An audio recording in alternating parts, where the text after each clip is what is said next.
Hello friends, இன்றைக்கி மூக்கிரட்டை கீரை கடையல் பற்றி தாங்க பார்க்க போகிறோம். இந்த கீரை கிடைக்கிறது அபூர்வம். சிட்டிலெல்லாம் நான் வில்லேஜில் கிடைக்கவே இதை நான் ட்ரை பண்ணியிருக்கேன்.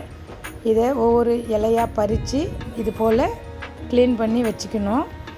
இதுக்கு ஒரு கப்பு துவரம்பருப்பு, ஒரு 7 தக்காளி டொமேட்டோ எடுத்திருக்கேன், ஒரு 5 வரமிளகாய், ரெட் சில்லி, இது ஒரு 15 பல் பூண்டு இருக்குங்க. இதை எல்லாத்தையும் சேர்த்து நல்லா ஒரு வாட்டி வாஷ் பண்ணிவிட்டு மூக்கிரட்டை கீரையும் சேர்த்து ஒரு 2-3 டைம்ஸ் வாஷ் பண்ணிவிடுங்க. அதுக்கப்புறம் அதையும் நான் ஆட் பண்ணுறேன். இதோட ஒரு 1/4 டீஸ்பூன் அளவு டர்மரிக் சேர்க்குறேன்.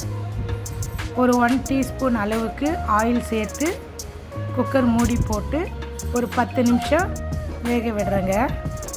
இந்த கீரை ரொம்ப நம்ம உடம்புக்கு ரொம்ப நல்லதுங்க. கிடைக்கும்போது இதை நீங்கள் பயன்படுத்திக்கங்க. நல்ல ஆரோக்கியமாக இருக்கணும்னா நல்ல உணவை நம்ம சாப்பிட கற்றுக்கணுங்க. உணவே மருந்துன்னு அந்த காலத்தில் நம்ம தாத்தா பாட்டிங்க சொன்னது உண்மைதாங்க.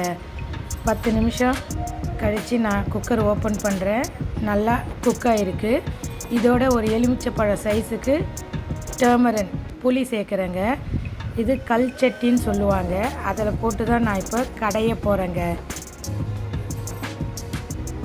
இதுக்கு தேவையான அளவு ஒரு டீஸ்பூன் அளவுக்கு நான் ராக் சால்ட் கல் உப்பு சேர்க்குறேன். இப்போது மற்ற வச்சு அதை நான் கடையிறேங்க. கொஞ்சம் கஷ்டம்தான், ஆனால் நல்லா டேஸ்ட்டாக இருந்ததுங்க கீரை குழம்பு.